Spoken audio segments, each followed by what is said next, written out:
Good morning, Year 8. Thank you for engaging with our online lessons. There's no need to register via Show My Homework today. There's going to be an online form to fill in at the end of the lesson. It's only a quick one today, and I can get names from that. So today's lesson is going to be reflection time based on last lesson's quiz. So there's going to be a quick form to fill in just to rate each of those topics once we've given you a reminder of the working out. So you might want to look over the answers to the quiz that should be sent back to you. If you go back onto Monday's link, then it should allow you access and have a look at your answers and whether you got them right or not. And then you can have a look at the video for the corrections. Now you may wish today just to skip ahead to the questions that you did make a mistake on before filling in that rated form, and this will give you an idea on which lessons that it might be that you go back and have a look at again before we return in September. So without further ado, I'll start to run through the answers to the questions. As I said, skip ahead to the ones that you do need. There's no need to watch the whole thing if you've got a few of these questions correct.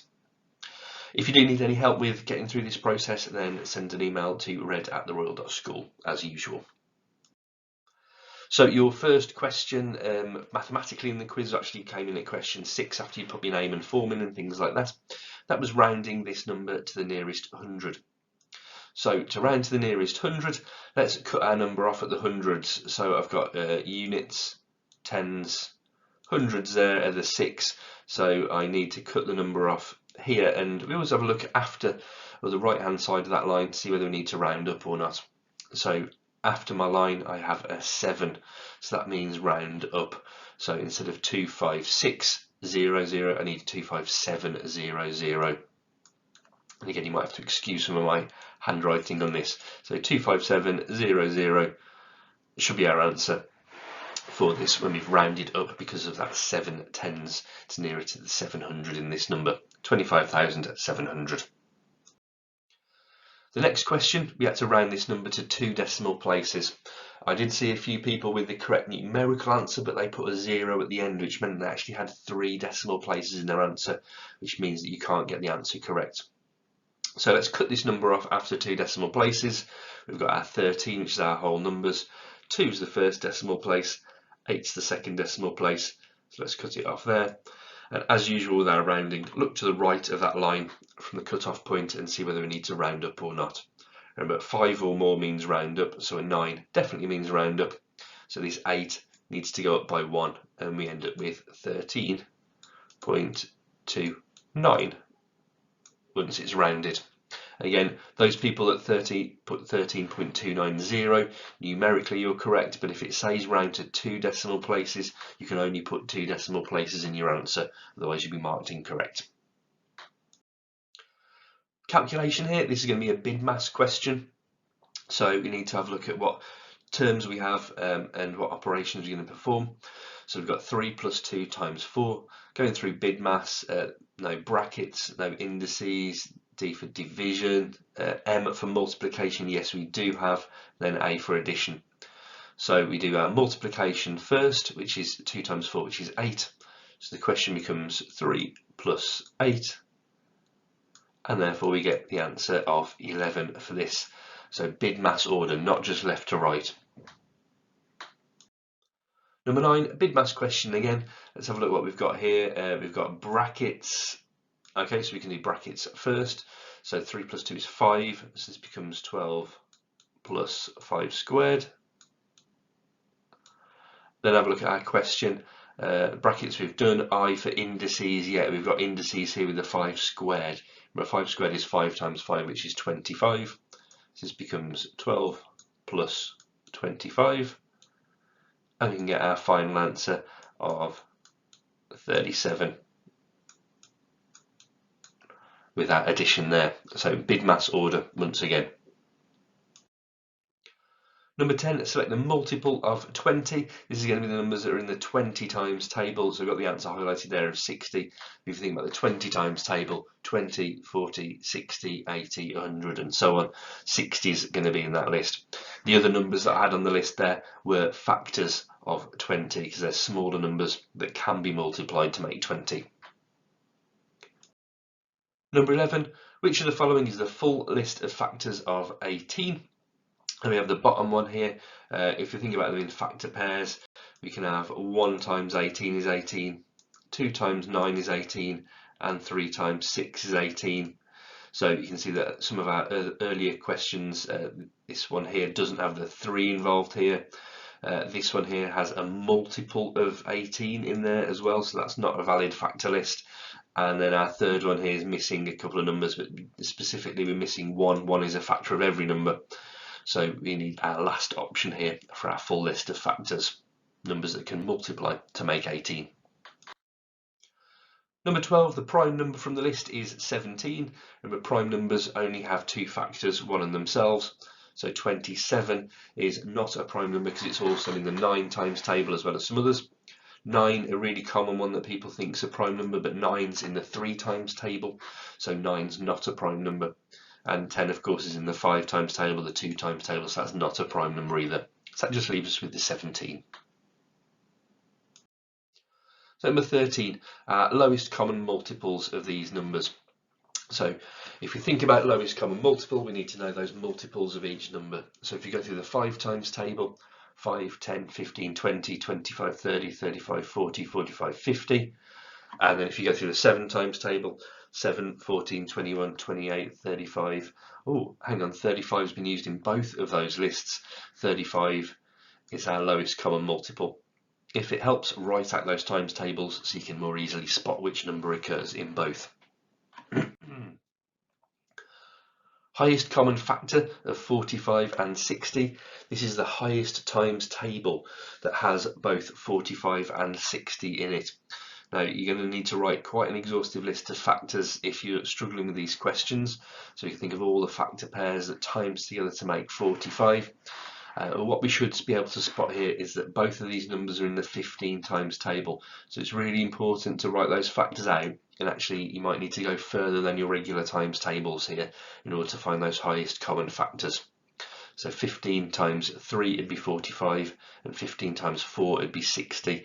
So you should be able to spot a 15 in both of your factor lists if you write out all the factors there. Number 15, writing 18 as a product of prime factors. This means it must be a multiplication sum. Well, they all are underneath, but it can only have prime numbers in it. So although 2 times 9 makes 18, remember 9's not a prime number, so this doesn't work out for the first one here. 6 times 3, remember 6 times 3 is 18, but 6 isn't a prime number either, because 2 times 3 is 6, so we can't have that one. 1 times 9 times 2, well, 1's not a prime number, and that only leaves us with our 2 times 3 times 3. Still gives us the answer 18. We only have prime numbers in our sum here, so this is 18 written as a product of prime factors. We did that using a factor tree to break it down as well, so you might have started off with 18 in the lesson and think, what numbers times to make 18? Well, you might have gone for 6 times 3 or 3 times 6. And then 3 is a prime number, we could have stopped there, but 6 is made of 2 times 3, and they're both prime numbers, so we get our 2, 3 and our 3 from a prime factor tree here as well. Number 16, put these decimals in order, starting with the largest at the top and the smallest at the bottom. So they're in order here, so we might want to have a look just at the place value that we've got on these. So look at the decimals in order. They all start off with a 0, so we can't determine which one is the smallest or the largest from this. So we now look at the first decimal place. Well, this has a 0, this has a 6, this has a 6, and this has a 7. So the one with a 0 is definitely the one at the bottom. The one with a 7 is definitely the largest, the one at the top. And then we have these 2 numbers here that both have a 6 as the first decimal place. So we now need to delve a little bit further into those numbers and have a look at the second decimal place. Well, this one here doesn't have a second decimal place, so it's quite small. And this one does have a second decimal place number as a 2, so this is the slightly larger one. If it helps, you could actually add in a placeholder for that, and you could have it as 0.60, if my mouse will allow me to write that, 0.60, and then we can compare the size of those here. It's really one that a lot of people are going to need to maybe have a look over in the lesson of. So look at the place value terms in order, look at the units, compare them on that, look at the first decimal place, compare them on that, and so on. Number 17, the area of a rectangle. So the area of a rectangle is length times width. So we want 9 times 5. And 9 times 5 is going to give us 45. And we should have had an answer of centimetres squared there, but it was going to be quite awkward for you to type in the squared number, so I did say don't give units. So we're just after 45 as our answer for that one. But strictly speaking, we should have centimetres squared if you're in a written test. Again, excuse my mouse handwriting there. Number 18, we've got a parallelogram here, so area of a parallelogram. And this is base times height. We don't need the diagonal line of the 6 here in this one. So again, this is going to be 9 times 5, base times height. And as we saw in the last question, 9 times 5 is going to give us 45. Once again, we should really have centimetres squared, but I did say don't give the units because it was going to be awkward for you to type in the squared symbol. So 45 would be our answer. Number 19, we have area of a triangle. So remember, area of a triangle is a half of base times height. So the base of this triangle is 6. The height of the triangle at right angles to it is 8. And the diagonal line again is not needed in this question. So be careful of the use of the formula here. So we want half of the base times the height. So we want half of, and that, remember, of means times. So half times 6 times 8. It doesn't really matter which order you do this in. They're all multiplications. The order doesn't matter. We could do a half of 6, which is 3, and 3 times 8 to give us 24. Or you could have had your 6 times 8 to be 48 first, and then found a half of it to get 24. So answer is 24. Again, we don't need to give the units because we mentioned it here, but it should be 24 centimetres squared. Remember, length units are just centimetres, area units are centimetres squared. The trapezium, this is the much more complicated shape to find. So again, you look back over the lesson if you do need this one. So the formula was given as a half brackets a plus b h, where a and b are your parallel sides. So the parallel sides are the ones that run in the same direction. You can see them here, they've got the neat arrows on them to show that they're parallel, so that's our 6 and 10. So we want a half of brackets 6 plus 10. And those could be the other way around, 10 plus 6 if you needed, it wouldn't make a difference to the sum. And the height of the trapezium here is 5. Remember, these letters and things next to each other in algebra mean times.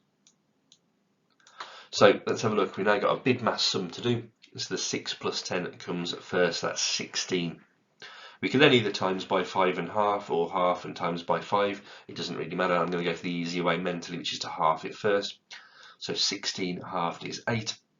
And then times that by 5 gets us a final answer of 40. And yet again, I didn't ask for units because of the centimetres squared. It was going to be hard to type in. So it should be 40 centimetres squared, but I was after just an answer of 40 in this question. Number 21, we've got a compound shape here. So we've got two parts of this shape that need to be worked out in separate ways. I thought that the easiest way of splitting it up would be horizontally across here, and it means that you've got a 9 by 8 rectangle at the top. 9 times 8 is 72 centimetres squared, and at the bottom here we've got a 5 by 7 rectangle, and 5 times 7 is 35. So we'd end up with 72 plus 35 to get our final answer. So write that out, column method, 72, 35, well, the units are going to add up to 7, and the tens add up to 10, so that's going to be 107 as our final answer. So remember, 107 should be centimetres squared, but we said don't give the units because we can't type that in on the form. Number 22, one of these formulas that you need to know. So the circumference of a circle, pi times diameter, is our first one, but here we are asking for area. So the area of the circle, pi r squared. Two formulas that you need to know about circles and be able to use. Number 23, simplifying some algebra. This is collecting like terms. So we've got 3x's plus 2x's plus 8x's. Because they are all x's, we can add those terms together. Well, 3 add 2 is 5, and 5 add 8 is 13. Because they're all x terms, we end up with 13x. Number 24, simplifying our algebra. A lot of people forgot the little steps on this one, so do look over simplifying algebra expressions if you need to. We can multiply our regular numbers as normal, so the 3 times 4 gets us 12. But we've got a b times b here as well, so it's not just b in our answer. Remember, a number times by itself or a letter times by itself means that it's been squared. So the fact that we've got a b times a b means that we've got b squared here, so 12b squared is our answer for this. Number 25, we've got expanding brackets. So to expand a set of brackets, we multiply everything inside the brackets by the term that's outside. So what's outside the bracket is a 3, and what's inside the bracket, we've got a 2x and we've got a 5. So there's 2 multiplications we need to do. So the first one, 3 times 2x, is going to give us 6x. And then we've got a plus in the middle of the bracket, so we can put a plus here. And then we've got 3 times 5 to give us 15. So 6x plus 15 is our final answer for this. Remember, you cannot simplify that any further because this one is an x term and this one is a regular number term, so you cannot simplify this. So number 26, we have a worded formula to use here. So a taxi journey costs £2 per mile plus a fixed cost of £3. How much does a 5-mile journey cost? Well, the length of the journey here is 5 miles, and we know here that it's £2 for every mile. So we need 5 times 2, or 2 times 5, and then we have a fixed cost of £3 as well. So we're going to add the £3 on. It'll be how to write this as a numerical formula. So 5 times 2 using bid mass multiplication first. 5 times 2 is 10. And then we've got our plus 3, so 10 plus 3. And we end up with our 13. Let's just get that right. So 13 is our answer, and we were dealing in pounds throughout the question. So we need £13 as our cost for that. And that's use of a worded formula. So read the worded formula, work out which numbers we're given inside the question as well, and then substitute those in. Number 27, we've got addition of fractions. Really handy here, we've got fractions. These ones have the same bottom number already, so we can just add the numerators together. So we have 7 plus 3 to give us 10. And then we have 15 and 15. So remember, the numerator stays as 15, doesn't turn to 30 there. So we've got 10 over 15. And then we need to give our answer in its simplest form. So 10 and 15, they're both numbers that are in the 5 times table. So let's divide them by 5. 10 divided by 5 is 2. And 15 divided by 5 is 3. You can't simplify any further, so that's our final answer, 2/3 there. Number 28, another addition of fractions, but here we've got unlike denominators, so we need to actually get our denominators to be the same first. So we've got quarters and thirds, so 4s and 3s, so we need to find the lowest common multiple. So what numbers in the 4 times table and the 3 times table? The first one you'll get to here is 12, so you're going to convert both fractions into twelfths. Now, what did we do with the first fraction here? So the first 4, we must have multiplied it by 3 to get the bottom number into 12. So we also need to do that with the top number as well. So it's 3 times 1. So the numerator of the first fraction when it's in twelfths is a 3. What did we do to the second fraction in order to turn it into twelfths? We'll have a look at the bottom number here. It must have been 3 times 4 to turn it into 12. And therefore the top number also needs to be times by 4, and that's going to give us 8 as our numerator for that.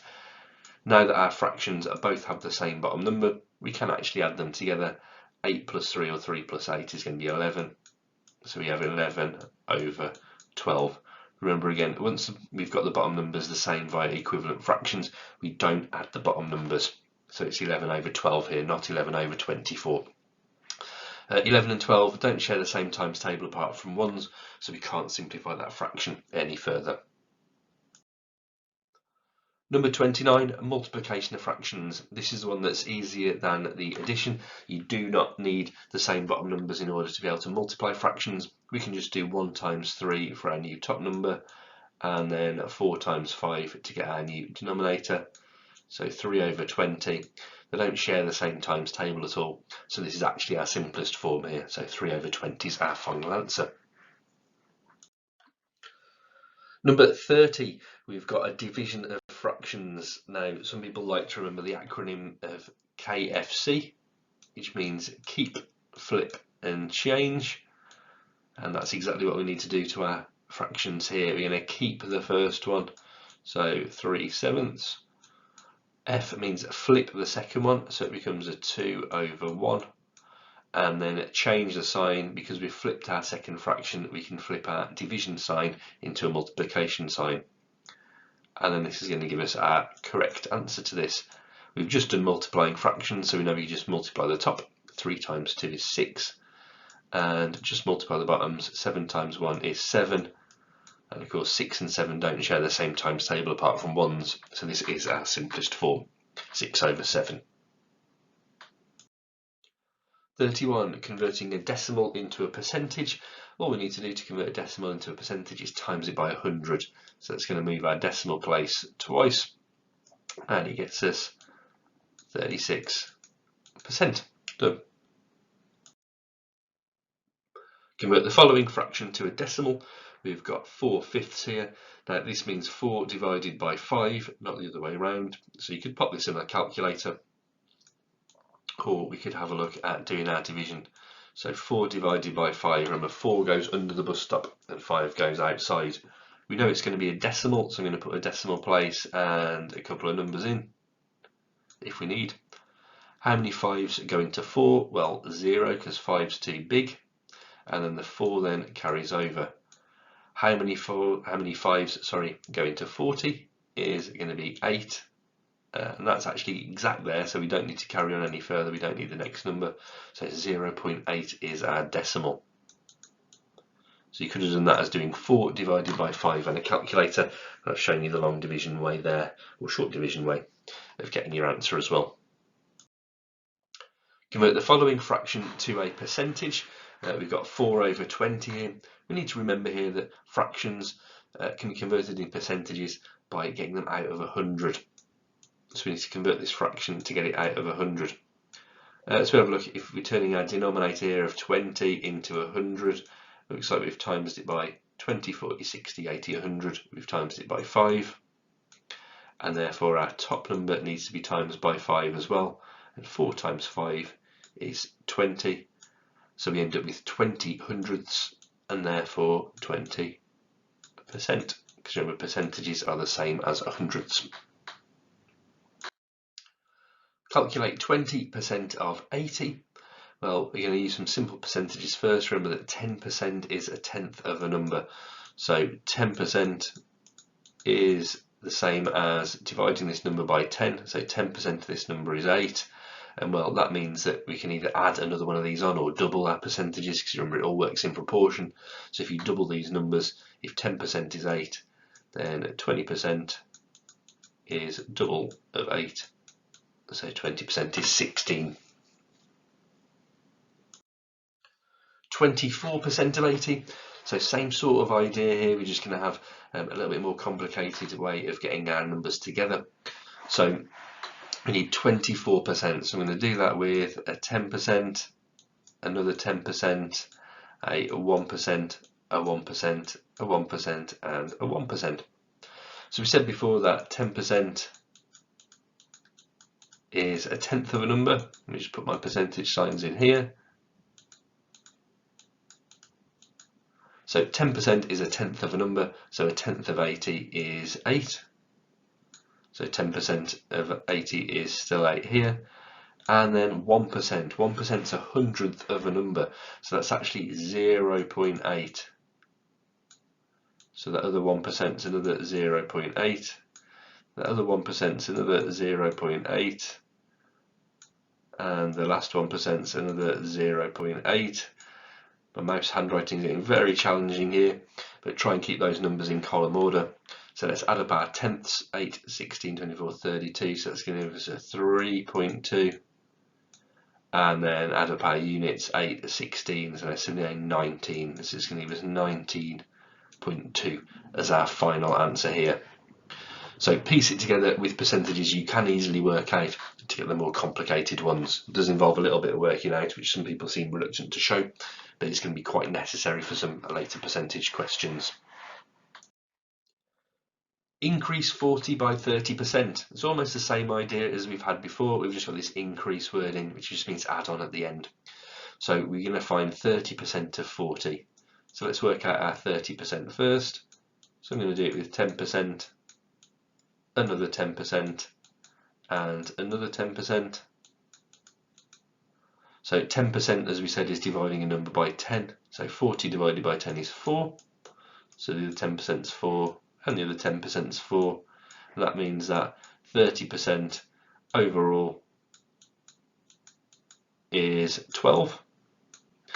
And then we can get our final answer because we need to increase 40 by 30%. So we've worked out our 30% is 12. So we now need our original number 40, but to increase it, we need to add the 12 on. So our final answer is 52. 37 then, we've got decrease 60 by 5%, so the reverse of our previous question. So decrease we're going to take away, so we need 5% of 60. Again, I can start off with 10%, 10% is one of the easiest percentages to work out, so 10% of 60 by dividing it by 10 is 6. And then we can use proportion here and half both of the numbers. If 10% is 6, half of that 5% is half of this 3. We now need to complete the question by doing the decrease part. We're decreasing 60 by 5%. So take the 60, our starting number again, take off our 5%, which we worked out was 3. So 60 minus 3, and we get a final answer of 57. And a final question then, a student scores 7 out of 25 in a test. What is this as a percentage? So whenever we're making these comparisons, we start out by writing it as a fraction. 7 out of 25, nice and easy to write as a fraction because we have the numbers there, is 7 over 25. And we want this as a percentage. Now we've done fractions to percentages earlier, where we need to get our percentage, which is out of 100. So we need to get our fraction out of 100. What would we do to 25 to turn it into 100? Well, we'd times it by 4. So our rules for equivalent fractions here, we times the top number by 4 as well, and therefore we're going to get 28 over 100, and that's going to give us 28% as our final answer. So thank you for engaging with our online lessons. Having drawn our lessons to a conclusion now, we should have seen the answers to the questions that you didn't get right on the test. So what I'd now like you to do is to RAG rate each of the topics. So remember, a RAG rate is going to be a red, amber or green. Red if you're not confident, amber if you're somewhat confident, and green if you're very confident on the topics that we've covered. So there's another Microsoft Forms quiz to fill in on that. There's no mathematical questions at all to answer. It is literally just giving your R, A or G answer to each of the topics. That'll be really handy for both teachers planning for next year, but also for your own knowledge. Now, what I would suggest, if you do get the chance, if there's anything you've got as red or anything you've got as amber, we've still got those videos will be online and linked to on your Show My Homeworks, and I can link at the later point to the full video channel if you need to look back over any from a previous time. But I would definitely have a look over those lessons if you can and get yourselves back up to speed, ready for September. Because remember, each of the topics that we've covered during our online learning sessions were revision topics that you should have seen before and mastered. So if anyone needs any more support, please get in touch with me at red@theroyal.school. But thank you very much and have yourselves a wonderful summer, because it might be September before I speak to some of you again. Thank you and bye.